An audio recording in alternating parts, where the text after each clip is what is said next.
Hi, I'm Julio. And I'm the AI that will make this story even more unpredictable. Here's how it works. I write the first 4 chapters full of mystery, clues, and twists. And then I step in to write the final chapter. But here's the challenge. Can you guess the ending the AI will create before it's revealed? I doubt you can. My endings always have a hidden surprise. So, join us. Hit the like button if you enjoy the idea and share in the comments how you think this story should end. Will your theory beat the AI's twist? Sheriff Haynes stands in our kitchen doorway, his hat in his hands. My father doesn't move from the table. My mother's fingers tighten around her coffee cup. "We need to ask your daughter some questions," Haynes says, "about the Mercer boy." I'm already sitting down, but the room tilts anyway. Danny Mercer, the name everyone's been whispering for 3 days. "She doesn't know anything," my father says. "His canteen turned up yesterday." Haynes looks directly at me. "Down by Blackwater River, where you walk." My throat closes. I do walk there, almost every day. "Lots of people use that trail," my mother says, but her voice wavers. "Not many." Haynes pulls out a chair without being invited. "Your daughter was seen on that path the afternoon Danny went missing." I was. I'd watched the afternoon light filter through the pines, listen to the water rush over rocks. I hadn't seen anyone. "I didn't see him," I manage. "Didn't say you did." Haynes opens a small notebook. "What time were you there?" "I don't know. Maybe 3, 4? Danny's father says he dropped him at the trailhead around 3:30. The numbers align too perfectly. I feel my parents' eyes on me. "I left before that," I say, "but I'm not certain. Time moves differently in the woods." "You sure about that?" "I'm not. I never wear a watch." "The sun was still high, but that doesn't mean anything useful." "She said she didn't see him," my father cuts in. "That's all there is." Haynes doesn't look away from me. "Anyone see you come home?" "No one. I'd come in through the back, muddy and tired, gone straight to wash up. My parents had been in town. I was alone." The silence stretches. Outside, a crow calls from the pine beside our cabin. "The Mercers are saying things," Haynes says finally, "about how you keep to yourself, how you're always out there alone." Heat floods my face. I know what that means in this town. Different, strange, suspect. "That doesn't make her," my mother starts. "There's something else." Haynes reaches into his jacket. He pulls out a plastic evidence bag. Inside is a red bandana. Mine. I'd lost it weeks ago, thought it had fallen somewhere along the ridge trail. But there it is, sealed in plastic, a small dark stain along one edge. "This was found near the canteen," Haynes says. "Want to tell me how it got there?" My voice won't work. "The stain looks like mud, but I can't be sure. Can't remember." "I lost that," I finally say, "weeks ago." Convenient. It's the truth. Haynes stands. "Don't leave town, Miss Calloway. We'll be talking again." He leaves, taking the bandana with him. My parents don't ask if I had anything to do with Danny's disappearance. They don't have to. I can see the question forming in the space between us, in the way they won't quite meet my eyes. Outside, an engine starts, fades down the mountain road. I go to my room and pull out my hiking boots from under the bed. There's mud caked in the treads, red mud, the kind only found in one place around here. The steep embankment above the river, where the earth turns rust-colored from iron deposits. The same stretch where Danny's canteen was found.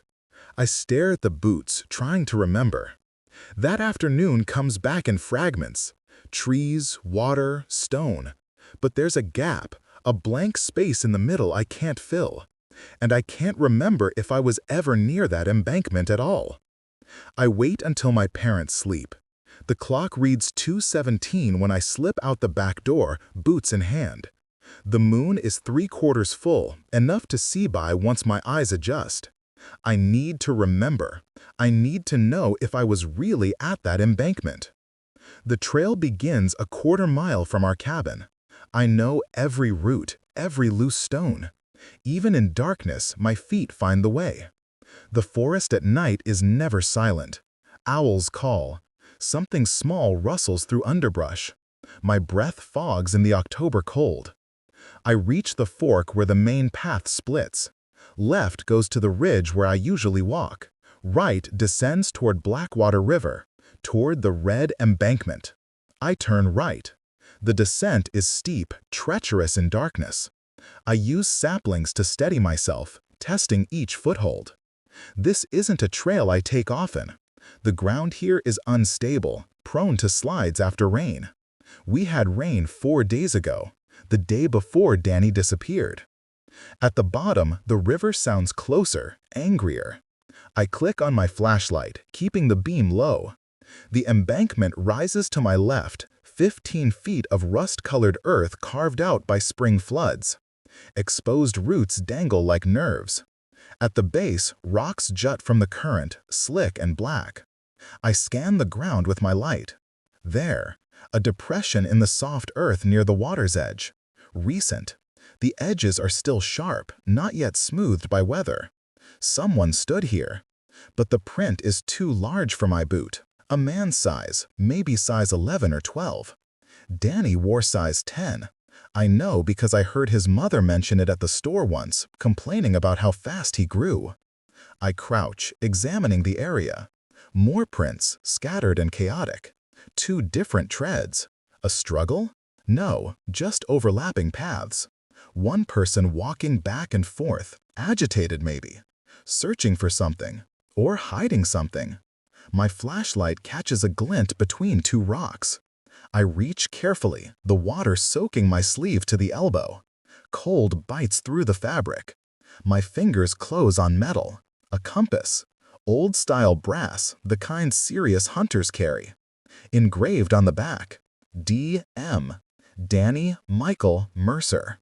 I should leave it. I should call Sheriff Haynes right now. But I don't. Because underneath where the compass was wedged, there's something else. A scrap of paper, protected from the current by the rocks. I unfold it carefully. It's a corner torn from a larger sheet. Only a few words remain, written in blunt pencil. Meet me at Blackwater. Can't let them. The handwriting isn't Danny's. I know his writing from school assignments we shared last year. This is different, heavier, more angular. Someone asked Danny to come here. The snap of a branch freezes me in place. I kill the flashlight, shove the compass and paper into my jacket pocket. Footsteps. Slow, deliberate, coming down the path I just took. I press against the embankment, willing myself invisible. Mud seeps through my jeans. A light sweeps across the river, stops, sweeps back. I know you're here. The voice is male, unfamiliar. Saw you from the Ridge Road. My heart hammers. There's no way out except past him or into the river. The current would kill me in minutes. Shouldn't be here. Closer now, 20 feet. Not after what you did. I don't recognize the voice. Not local or someone I've never spoken to. There are a few families on the far side of the mountain I've only seen at a distance. I know what you're looking for, he continues, but you won't find it. His light finds me. I run straight into the river. The shock of cold is paralyzing. The current grabs my legs, pulls me downstream.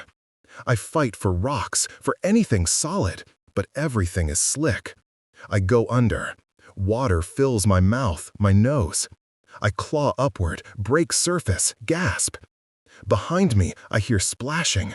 He's following. The river carries me around a bend. My knee strikes stone.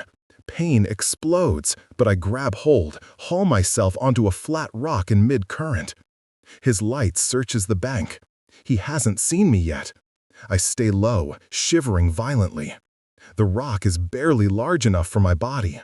Stupid girl, he mutters. The light moves away, back upstream. I wait. 5 minutes. 10.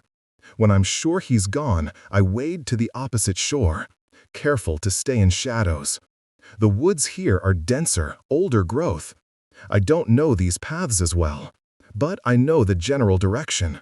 North brings me to the service road that circles back toward town. It takes an hour of stumbling through darkness, soaked and shaking.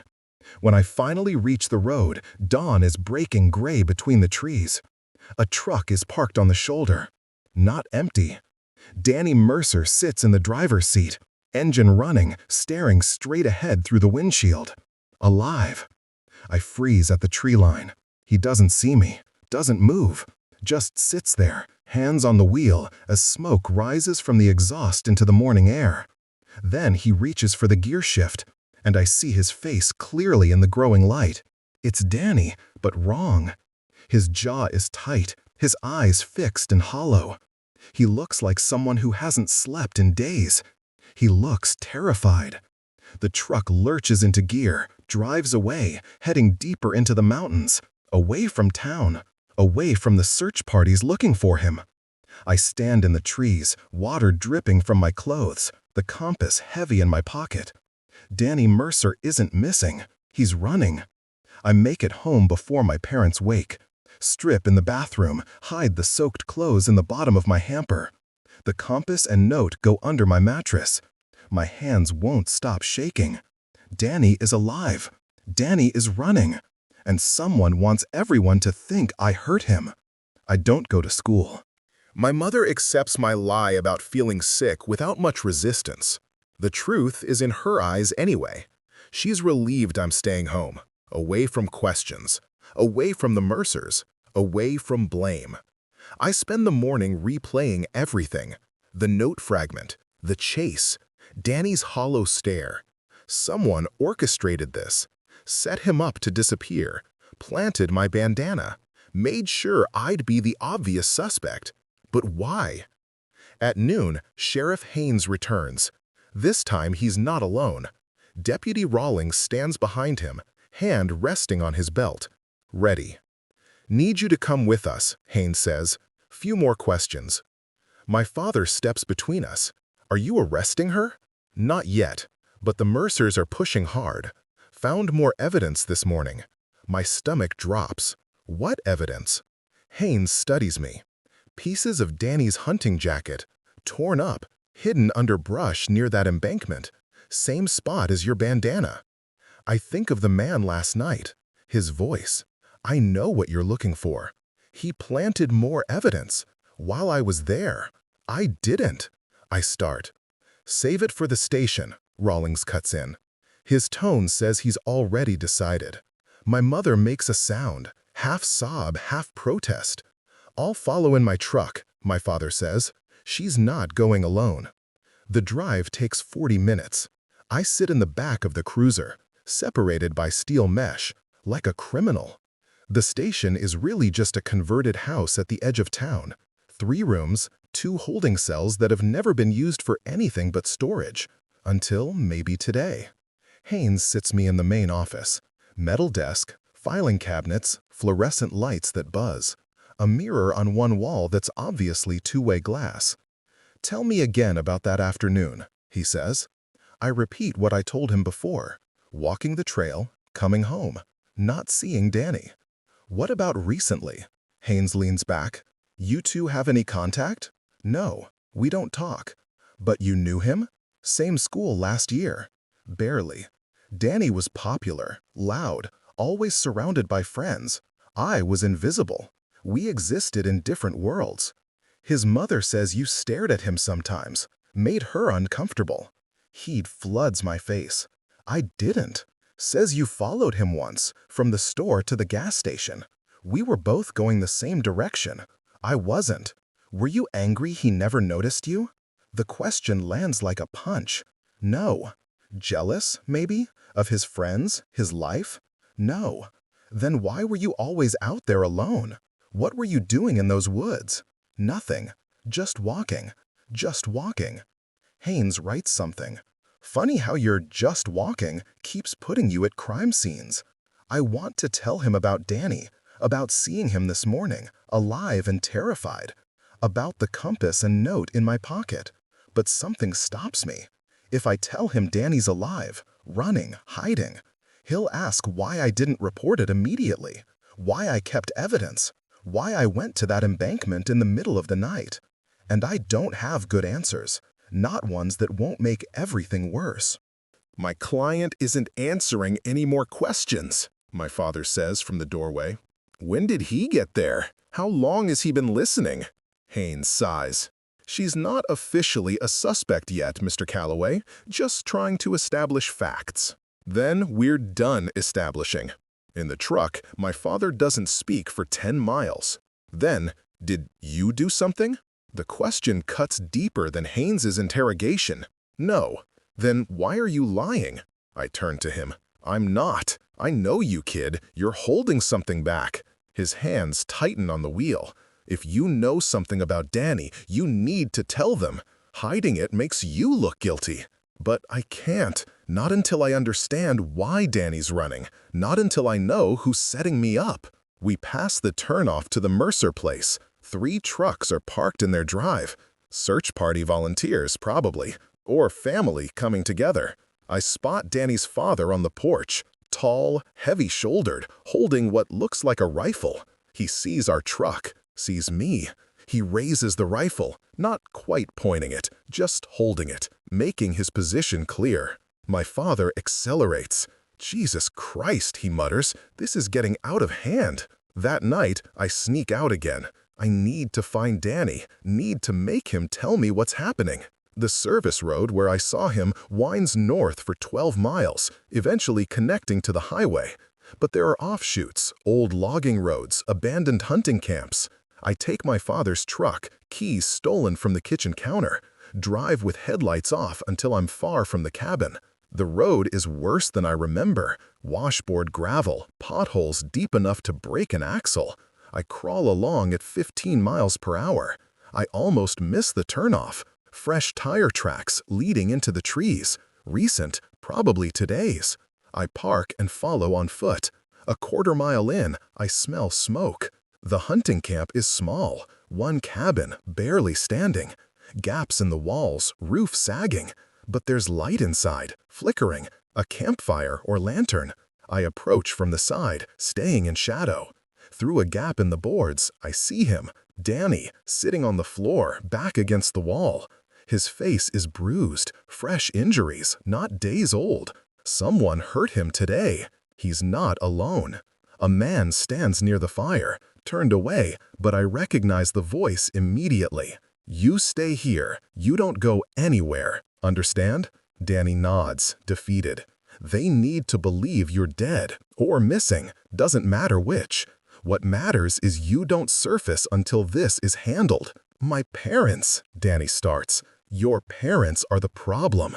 The man turns. I see his face in the firelight. Deputy Rawlings. Your father saw too much, Rawlings continues, and you couldn't keep your mouth shut. So now we do this the hard way. Danny's father saw something. That's why Danny's running. That's why someone needs him gone. And Rawlings is helping make it happen while helping investigate his disappearance. What about the girl, Danny asks, the one they're blaming? Rawlings shrugs. Collateral damage. Better her than us.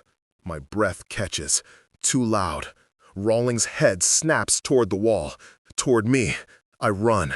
Branches whip my face as I crash through the forest. Behind me, Rawlings shouts. A flashlight beam sweeps through the trees. I don't head for the truck. Too obvious. Instead, I cut west, toward the steep ravine that drops to Mitchell Creek. Dangerous, especially in darkness. But Rawlings won't follow that way. Too risky for someone who doesn't know the terrain. I hope. The ground disappears beneath my feet. I slide, grabbing for roots, saplings, anything to slow the descent. Rocks tear my palms. My shoulder slams into a tree trunk. I land hard at the bottom, ankle screaming, but I can stand. The creek is barely a trickle this time of year.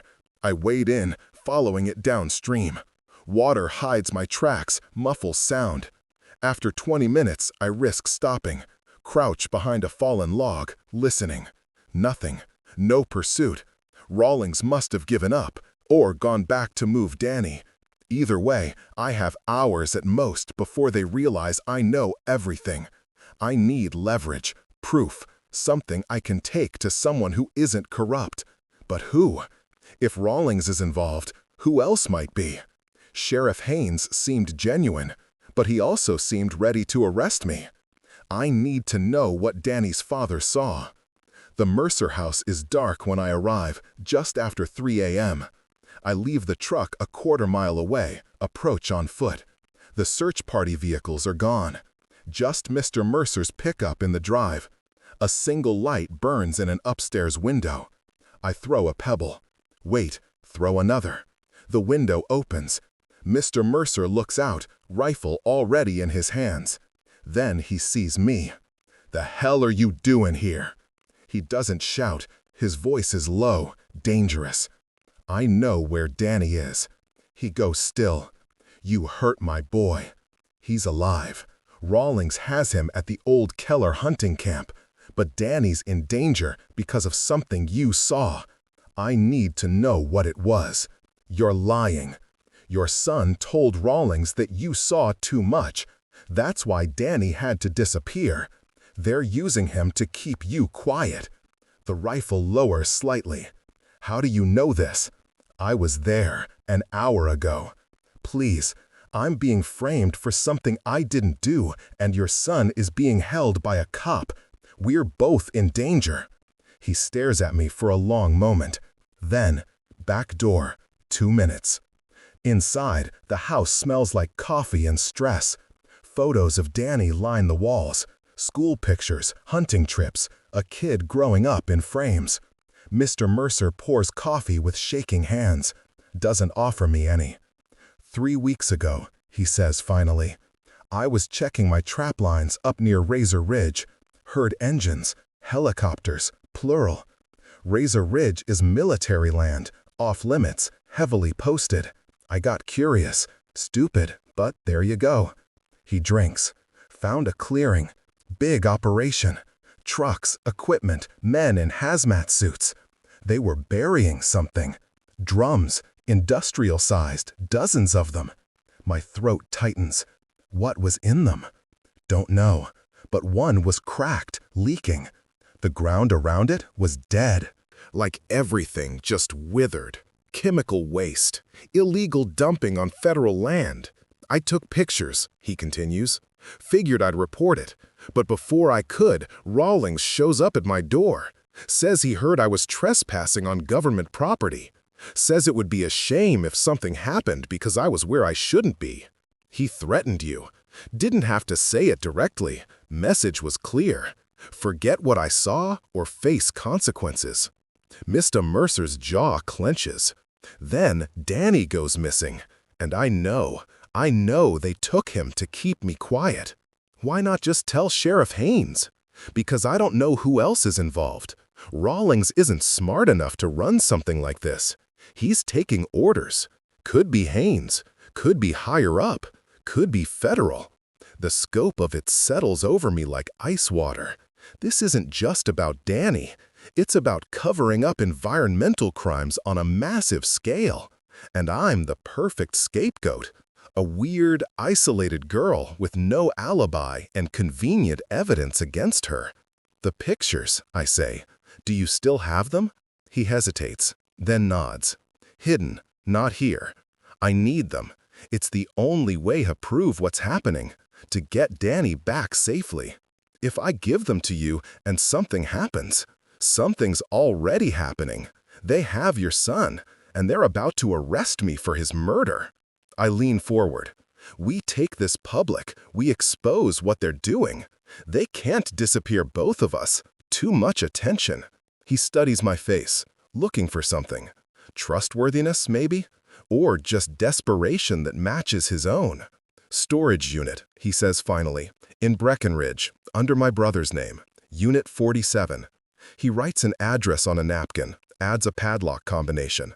Bring them to the Denver Post, not local, big enough that it can't be buried. I fold the napkin carefully. I'll get Danny out. I promise. You do that. He picks up the rifle again.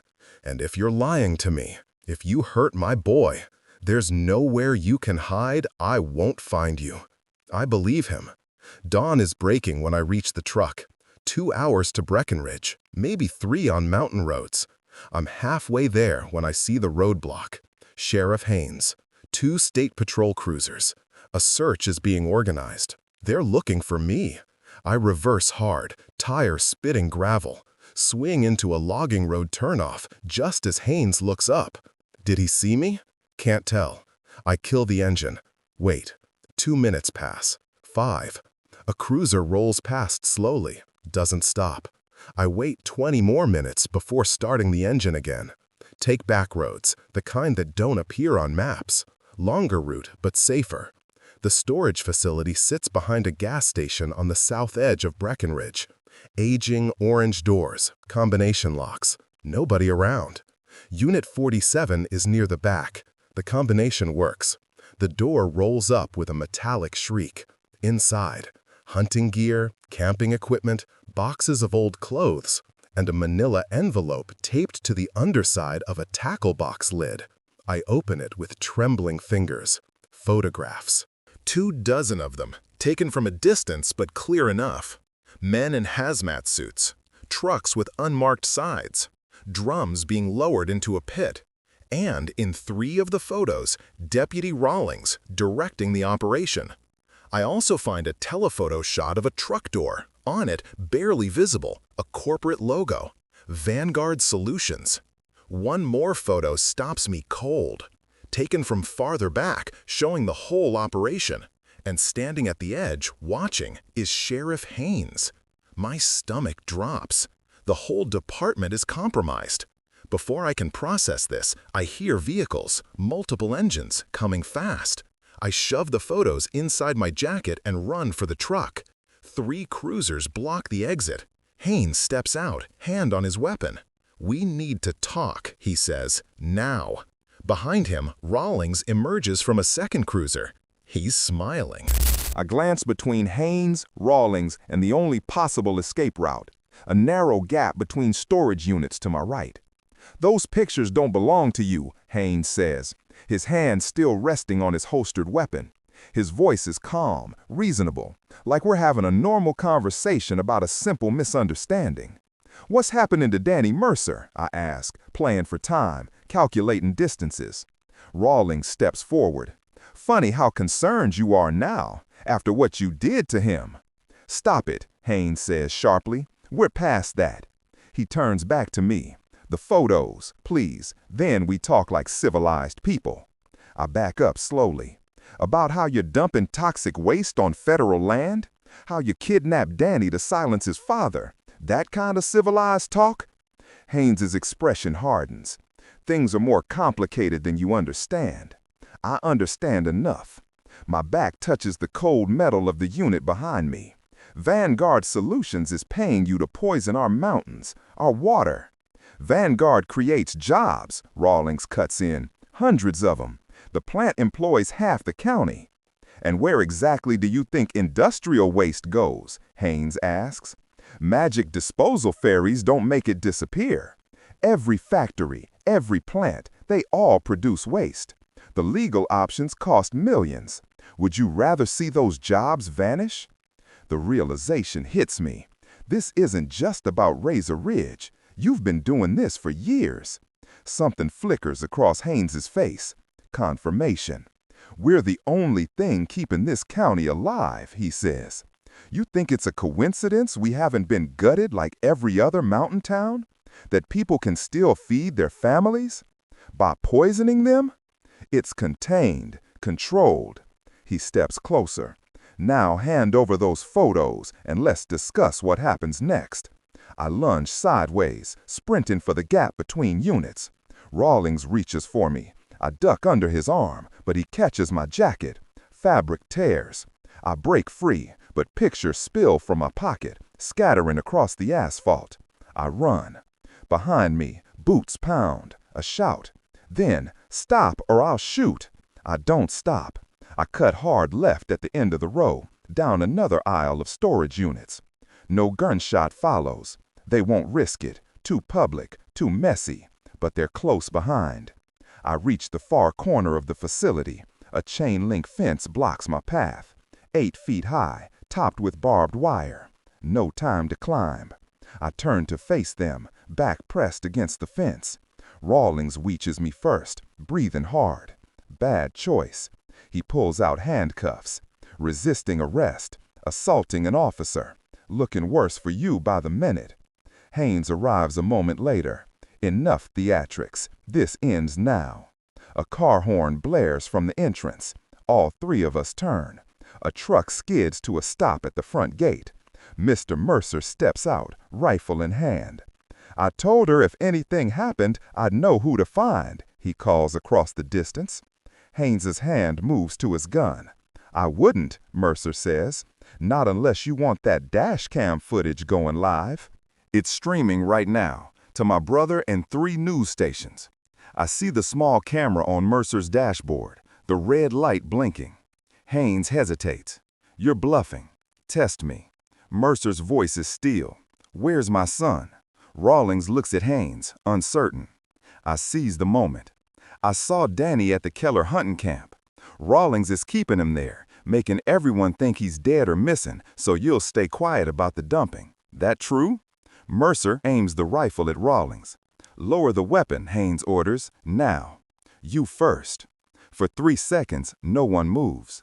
Then another vehicle appears, a state patrol car, but not local.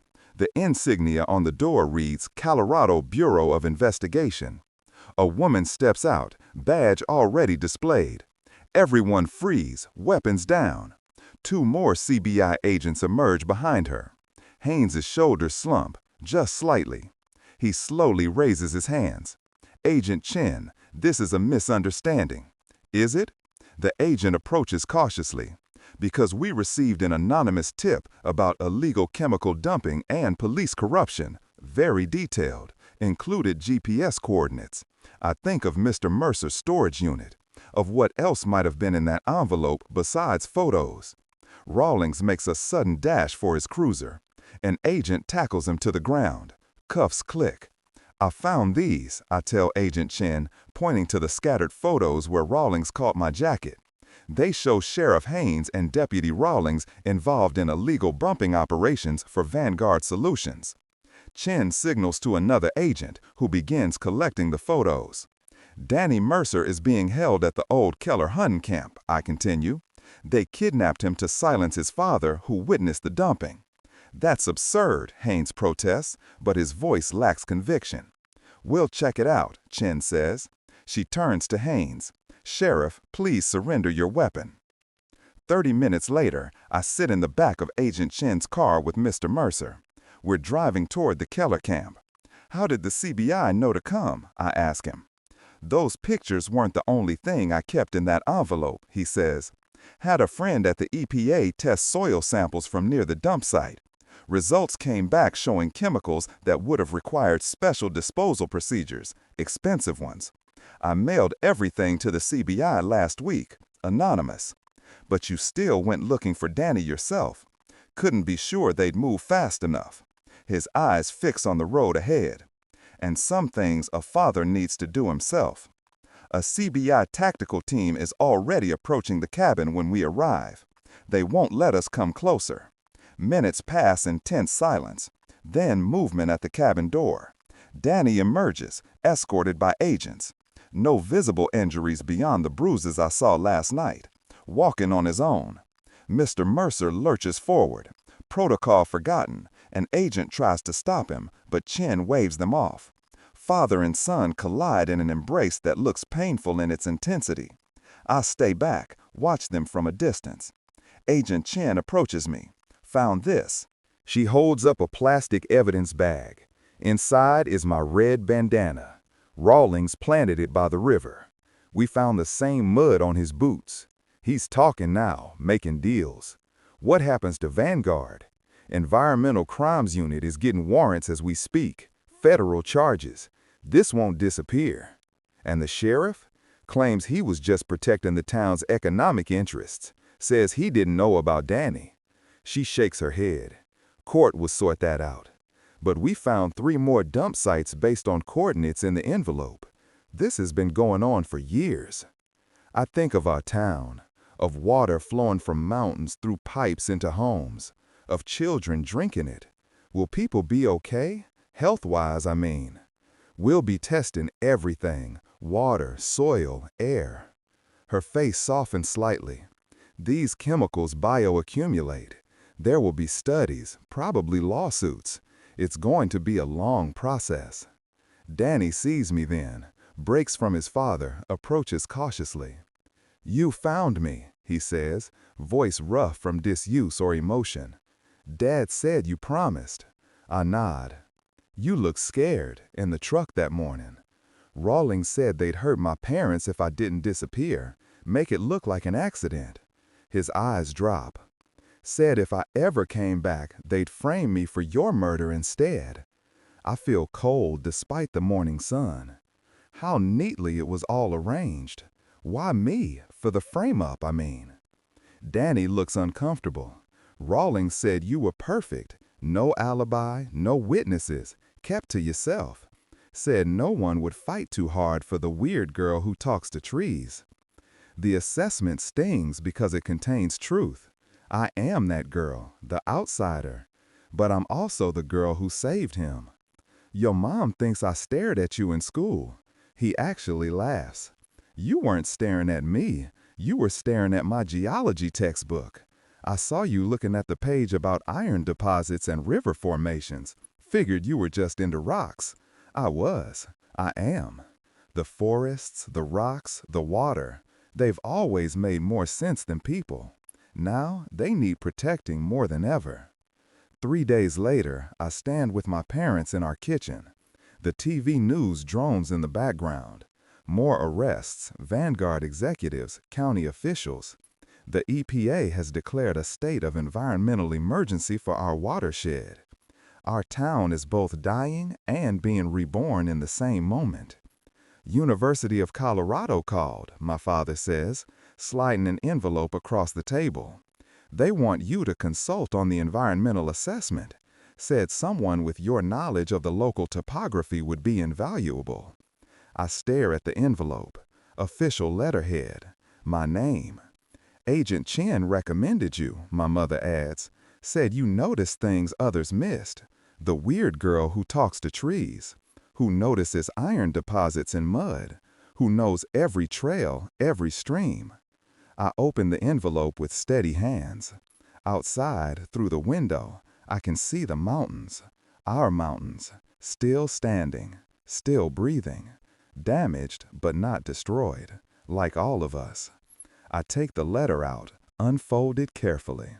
"We are pleased to invite you to join the Razor Ridge Environmental Recovery Initiative." My voice doesn't shake, not even a little.